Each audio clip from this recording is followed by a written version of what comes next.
അസ്സലാമു അലൈക്കും വറഹ്മത്തുള്ളാഹി വബറകാതുഹു.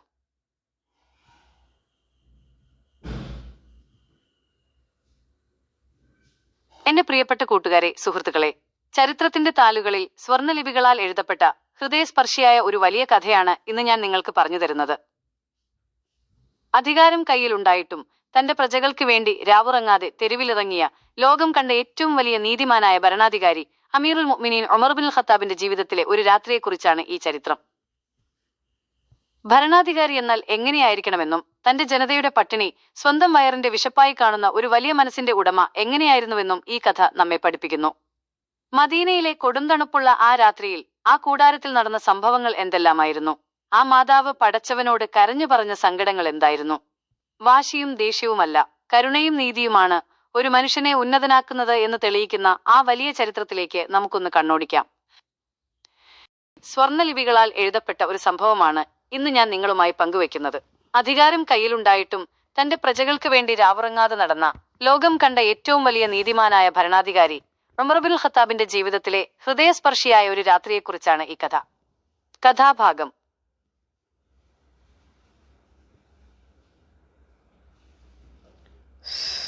മദീന നഗരം നിശബ്ദമായ ഒരു രാത്രി.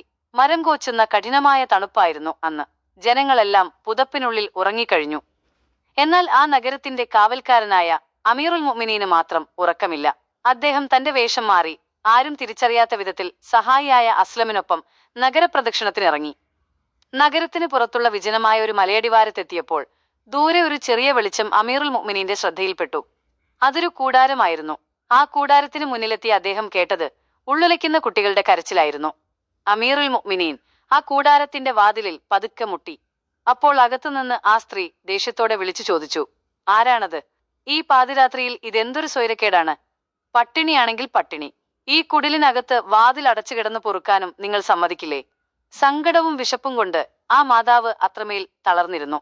അമീറുൽ മുഅ്മിനീൻ വിനീതനായി അനുവാദം ചോദിച്ച് അകത്തേക്ക് ചെന്നു. അവിടെ കണ്ട കാഴ്ച കരളലിയിക്കുന്നതായിരുന്നു. ഒരു സ്ത്രീ തീകൂട്ടി അതിനു മുകളിൽ ഒരു വലിയ പാത്രം വെച്ചിരിക്കുന്നു. അതിനു ചുറ്റുമിരുന്ന് അവളുടെ പിഞ്ചുമക്കൾ വിറച്ചുകൊണ്ട് കരയുകയാണ്. അമീറുൽ മുഅ്മിനീൻ ചോദിച്ചു, സഹോദരി, എന്തുകൊണ്ടാണ് ഈ കുട്ടികൾ ഇങ്ങനെ കരയുന്നത്? ആ പാത്രത്തിൽ എന്താണ് വേവുന്നത്? നെടുവീർപ്പോടെ ആ സ്ത്രീ മറുപടി പറഞ്ഞു, യാത്രക്കാരാ, എന്റെ മക്കൾ വിശപ്പുകൊണ്ട് കരയുകയാണ്. ആ പാത്രത്തിൽ ഭക്ഷണമൊന്നുമില്ല, വെറും കല്ലുകളാണ്. ആഹാരം വേവുന്നുണ്ടെന്ന് പറഞ്ഞ് ഞാൻ ആ പാവങ്ങളെ പറ്റിച്ച് ഉറക്കാൻ നോക്കുകയാണ്. ശേഷം അവർ ആകാശത്തേക്ക് നോക്കി പൊട്ടിക്കരഞ്ഞുകൊണ്ട് പറഞ്ഞു, പടച്ചവനെ, ഈ മക്കളെ പോറ്റാനുള്ള വഴി നീ എനിക്ക് എന്തേ തരാഞ്ഞത്? ഞങ്ങളെ അധ്വാനിച്ച് പോറ്റിയിരുന്ന എന്റെ ഭർത്താവിനെ നീ കൊണ്ടുപോവുകയും ചെയ്തല്ലോ. ഈ പാവം അനാഥകളെ ഞാൻ ഇനി എങ്ങനെ വളർത്തും? തന്റെ മുന്നിലിരിക്കുന്നത് സാക്ഷാൽ ഭരണാധികാരിയാണെന്നറിയാതെ അവർ വേദനയോടെ തുടർന്നു, ഞങ്ങളുടെ ഈ അവസ്ഥ അറിയാത്ത ഈ ഉമറിനും അള്ളാഹുവിനുമിടയിൽ ഒരു വിധി ഉണ്ടാകട്ടെ. ആ വാക്കുകൾ കേട്ടതും അമീറുൽ മുഅ്മിനീൻ ഞെട്ടിപ്പോയി. അദ്ദേഹത്തിന്റെ കണ്ണുകൾ നിറഞ്ഞു. അദ്ദേഹം ഉടനെ തന്നെ തന്റെ സഹായിയായ അസ്ലമിനോട് പറഞ്ഞു, അസ്ലം, വേഗം വരൂ, നമുക്ക് ബൈത്തുൽമാലിലേക്ക് പോകണം. ഭക്ഷ്യശാലയിലെത്തി അദ്ദേഹം ഒരു വലിയ ചാക്ക് ഗോതമ്പും നെയ്യും ഈത്തപ്പഴവും എടുത്തു. ആ ഭാരമേറിയ ചാക്ക് അദ്ദേഹം തന്റെ തോളിലേക്ക് വെക്കാൻ തുനിഞ്ഞപ്പോൾ അസ്ലം പറഞ്ഞു, അമീറുൽ മുഅ്മിനീൻ, അങ്ങ് മാറൂ, ആ ഭാരം ഞാൻ ചുമക്കാം. എന്നാൽ പൊട്ടിക്കരഞ്ഞുകൊണ്ട് അദ്ദേഹം ചോദിച്ചു, അസ്ലം, ഇന്ന് നീ ഈ ഭാരം ചുമക്കുമായിരിക്കും.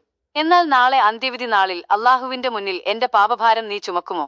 എന്റെ ഭരണത്തിന് കീഴിൽ ഒരു ഉമ്മക്ക് കല്ല് വേവിച്ച് കുട്ടികളെ പറ്റിക്കേണ്ടി വന്നല്ലോ. ഇതിന് ഞാൻ നാളെ മറുപടി പറയേണ്ടി വരില്ലേ?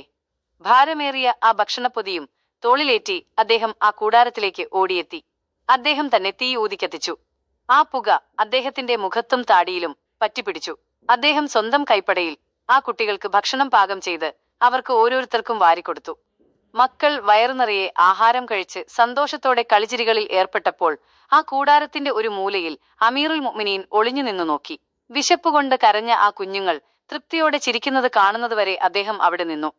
അവസാനം ആ മക്കൾ സന്തോഷത്തോടെ ഉറങ്ങിയപ്പോൾ അദ്ദേഹം ആ സ്ത്രീയോട് പറഞ്ഞു, സഹോദരി, നാളെ നീ ഖലീഫയുടെ അടുത്തേക്ക് വരിക. നിനക്കുള്ള സഹായം അവിടെയുണ്ടാകും. പിറ്റേന്ന് സഭയിലെത്തിയ ആ സ്ത്രീ സിംഹാസനത്തിലിരിക്കുന്ന വ്യക്തിയെ കണ്ടതും അമ്പരന്നുപോയി. തലേ ദിവസം തനിക്കു വേണ്ടി ആഹാരം ചുമന്നു വന്നതും പാകം ചെയ്തതും സാക്ഷാൽ ഉമർ ഇബ്നുൽ ഖത്താബായിരുന്നു. അവർ ഭയന്നു വിറച്ചു. എന്നാൽ കസേരയിൽ നിന്നിറങ്ങി വന്ന അമീറുൽ മുഅ്മിനീൻ അവരോട് മാപ്പ് ചോദിച്ചു. ആ കുടുംബത്തിന് ജീവിക്കാനുള്ള എല്ലാ വകയും ഏർപ്പെടുത്തി. നീതിയും കരുണയും ഒരു ഭരണാധികാരിയിൽ എങ്ങനെ ഒത്തുചേരുന്നു എന്നതിന് ചരിത്രം നൽകുന്ന ഏറ്റവും വലിയ ഉദാഹരണമാണിത്. ലോകത്തിന്റെ പാതിയും ഭരിച്ച ആ വിനയം നമുക്കെല്ലാവർക്കും വലിയൊരു പാഠമാണ്. ഈ ഹൃദയസ്പർശിയായ ചരിത്രം നിങ്ങൾക്കിഷ്ടമായെങ്കിൽ തീർച്ചയായും നിങ്ങളുടെ സുഹൃത്തുക്കൾക്കും ഇത് ഷെയർ ചെയ്യുക.